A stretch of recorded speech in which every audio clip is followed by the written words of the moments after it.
entre ustedes porque el primer paso de esta peregrinación penitencial es el de renovar mi pedido de perdón y decirles de todo corazón que estoy profundamente dolido. Pido perdón por la manera en la que lamentablemente muchos cristianos adoptaron la mentalidad colonialista de las potencias que oprimieron a los pueblos indígenas. Estoy dolido.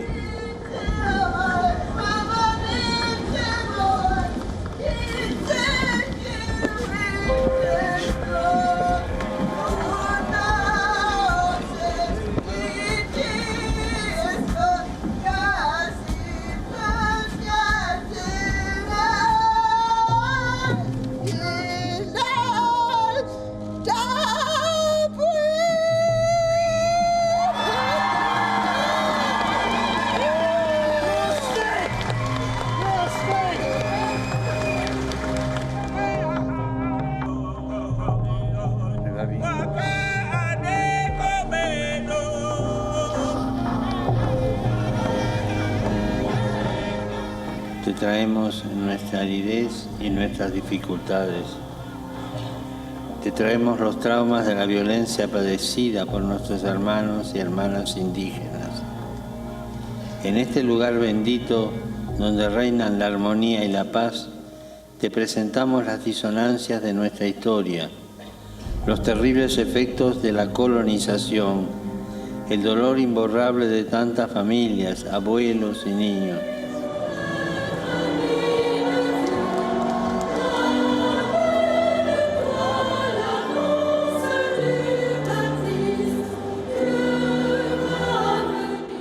Hermanos y hermanas, son preguntas que cada uno de nosotros se hace a sí mismo. Y son también cuestiones candentes que resuenan en el corazón de la Iglesia que peregrina en Canadá, en este arduo camino de sanación y reconciliación que está realizando.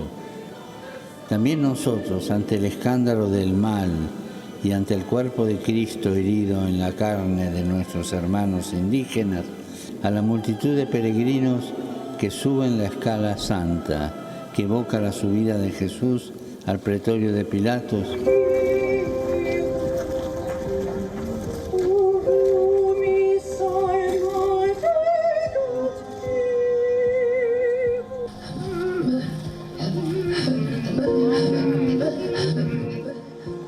También hoy, también aquí, quisiera decirles que estoy muy apenado y quiero pedir perdón por el mal que cometieron no pocos católicos en esas escuelas que contribuyeron a políticas de asimilación cultural y desvinculación.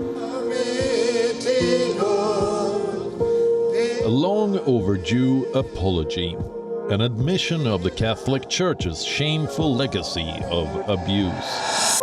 An acknowledgement of Canada's cultural genocide of Indigenous people.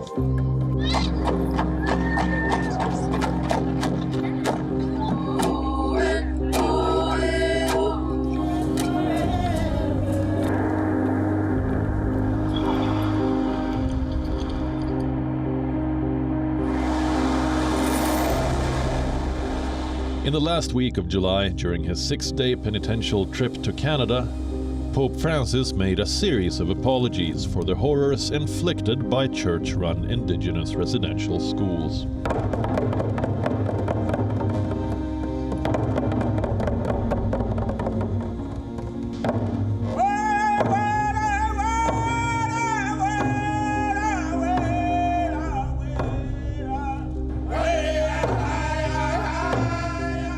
In 2021, the discovery of hundreds of potential burial sites at former Canadian Native schools shocked the world. More than 150,000 Native children in Canada were forced to attend these state-funded Christian schools from the 19th century until the 1970s. It was a bid to erase their culture, their way of life. They were isolated from their families and homes at a tender age. Catholic religious orders ran most of the schools under successive Canadian government's policy of assimilation. The children were beaten for speaking their native languages. Many were sexually abused.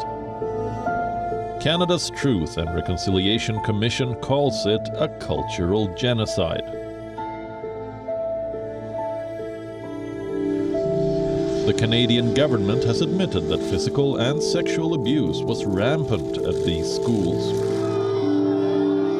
Pope Francis finally decided to comply with the Truth Commission's call for him to apologize on Canadian soil.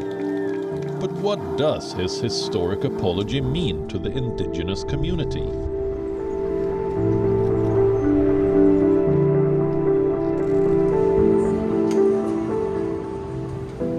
The importance of saying something about what happened and how so many never got that opportunity. Pretty much empty feelings. I didn't feel that there was any passion of the speech being delivered. I've also could feel many of my ancestors, our children, on how they must have felt when being greeted by members of the church when they were going to residential school and not being able to understand any of the words that were being said to them. So that was how we were addressed in there. We were addressed in his native language, Spanish, and the translation was in French, and many of us that were survivors that were brought in did not understand French.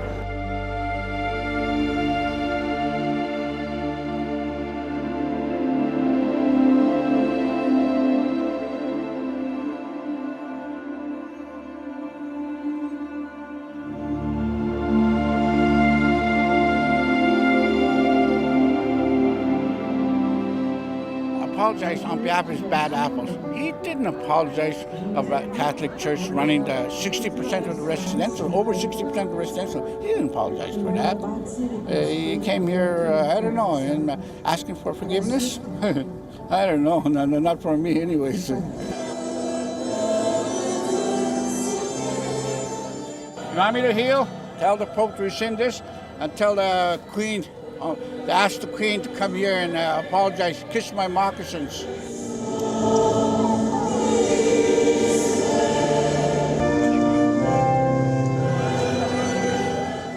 I hope the Pope means it though with all his heart, because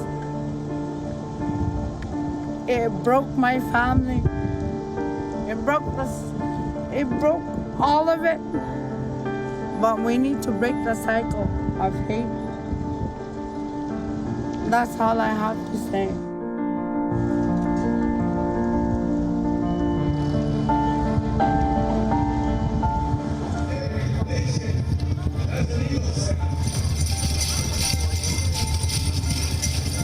We are strong people.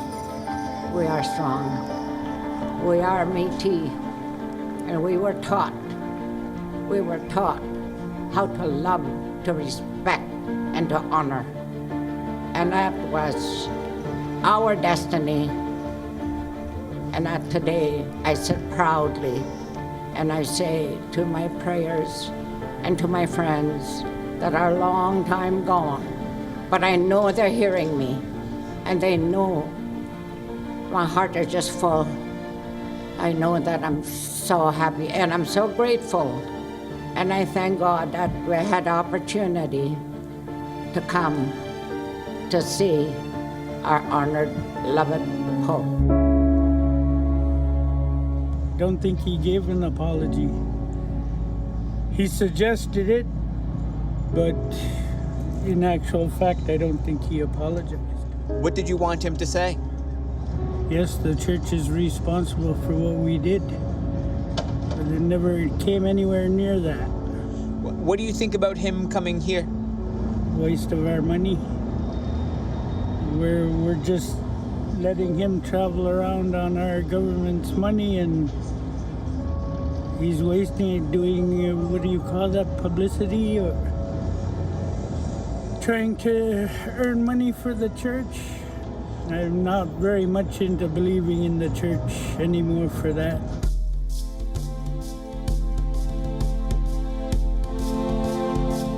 Indigenous or Aboriginal peoples is a collective name for the original peoples of North America and their descendants. In Canada, the term refers to First Nations, Métis and Inuit peoples. There are original inhabitants of the land that is now Canada, but their very existence was threatened by colonization and white settlement.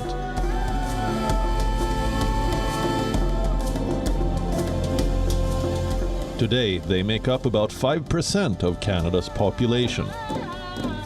According to the 2016 census, more than 1.67 million people in Canada are Indigenous. They have higher levels of poverty and a lower life expectancy than other Canadians. They are more often victims of violent crimes. Many Indigenous leaders consider this legacy of torture as the root cause of the epidemic rates of alcohol and drug addiction in their community. Given this history, is the Pope's apology enough? The reaction to his visit to Canada has been mixed. The government seems to believe his apology didn't go far enough. He didn't accept the full blame for the institutional role played by the Catholic Church in these residential schools.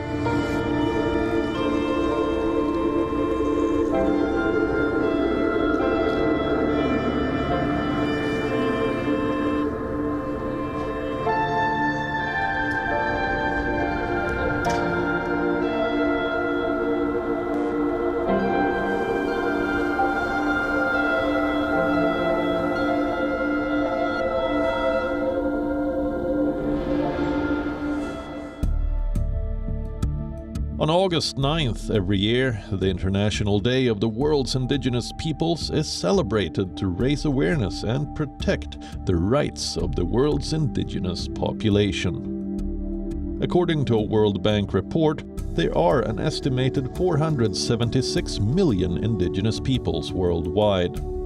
They make up just 6% of the global population and account for about 19% of the extreme poor.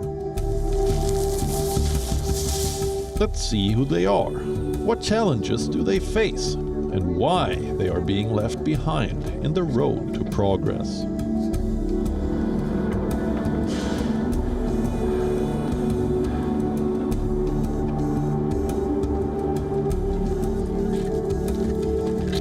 Bueno, pues Pachamamas, Ucamarquillimana Chachilas.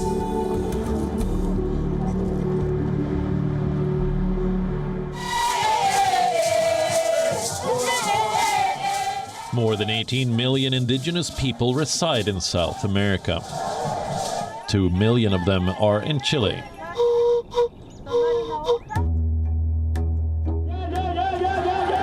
The Mapuche make up about 12% of Chile's population. Mapuche means people of the land. Before the arrival of the Spanish in the 16th century, the Mapuche inhabited a large amount of territory in southern Chile. With a reputation for being fierce, they managed to resist conquest until the late 19th century. Most of their land was sold off to forestry companies. This is the Araucania region. It has one of the highest poverty rates in the country. Members of the Mapuche group have long-standing disputes with companies in the area, mainly forestry.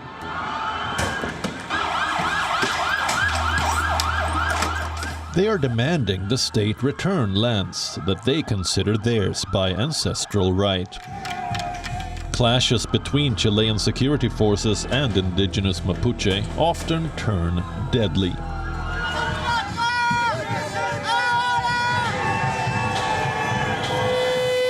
In recent years, sabotage has increased in the region, with the burning of houses, trucks and machinery.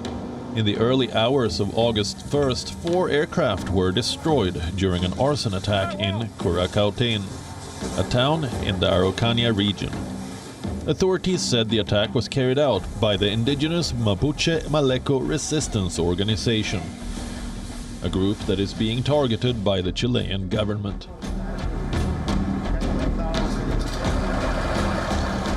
In June, Chile approved a draft resolution that declares 4 organizations of the Mapuche indigenous people as illegal and terrorist organizations.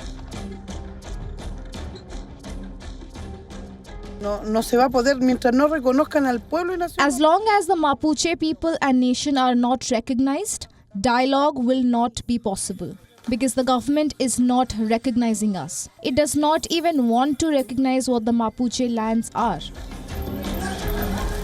La negrita, esa. Esa es la que me escuché.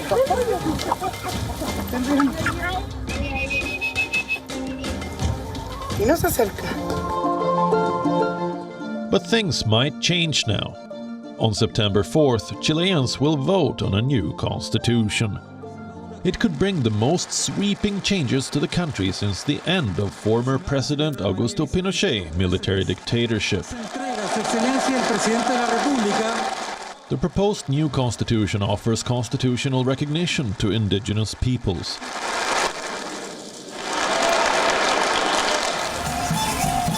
It's been a long fight for many Aboriginal communities on the continent.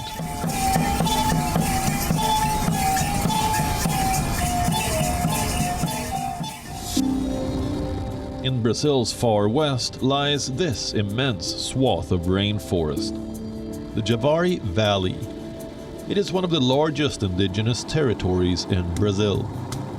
Encompassing 85,000 square kilometers, it is nearly as big as Portugal. The Javari Valley has a reputation for being a lawless zone. Its tropical bounty has made it a hotspot for illegal activities.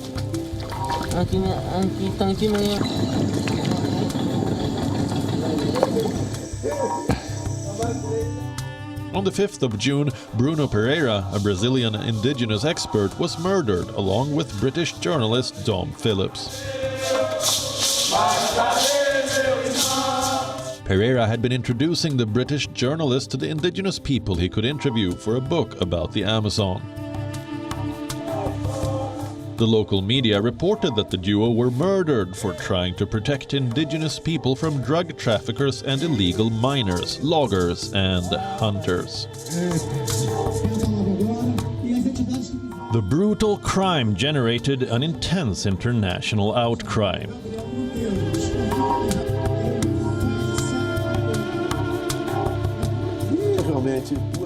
Jair Bolsonaro, the president of Brazil, came under heavy criticism for his allegedly slow response to their disappearance.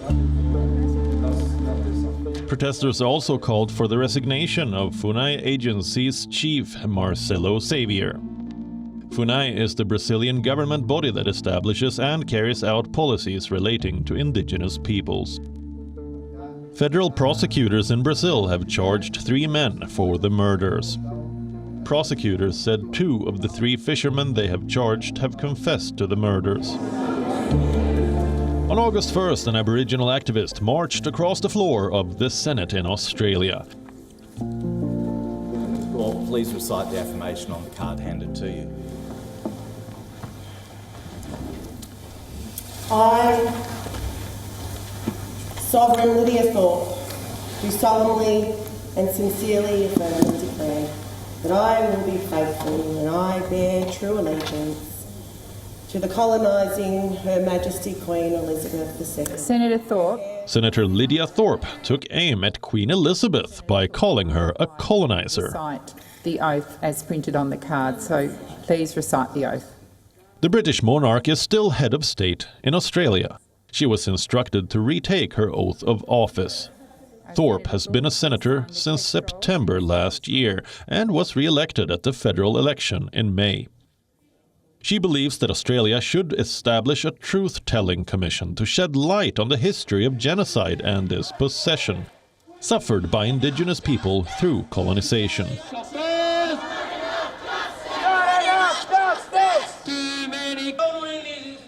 Meanwhile, the Australian government is seeking a referendum on recognizing indigenous minorities in the Constitution.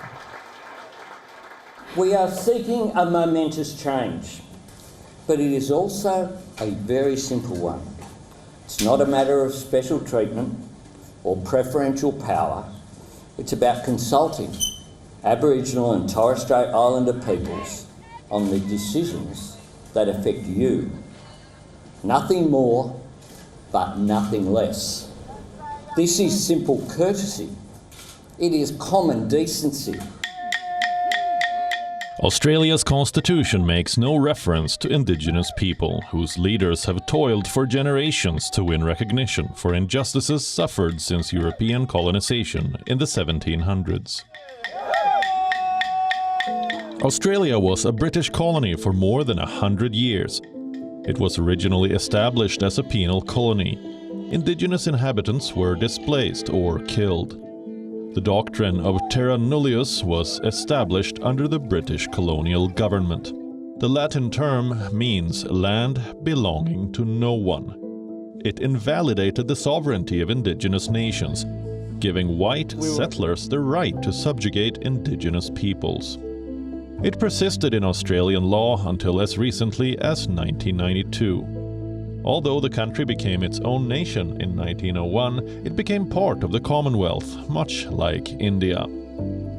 Even today, Australia is the only major Commonwealth country in the world that does not have a treaty with its First Nations peoples.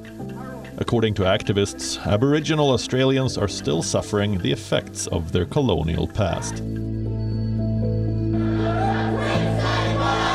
The gap in inequality between Indigenous and non-Indigenous Australians is huge, especially in the justice system. An Australian human rights report found that Indigenous people were 17 times more likely to be arrested than non-Indigenous folks. Can this change? For that to happen, there needs to be more representation for Indigenous peoples in society, including in the top echelons of power.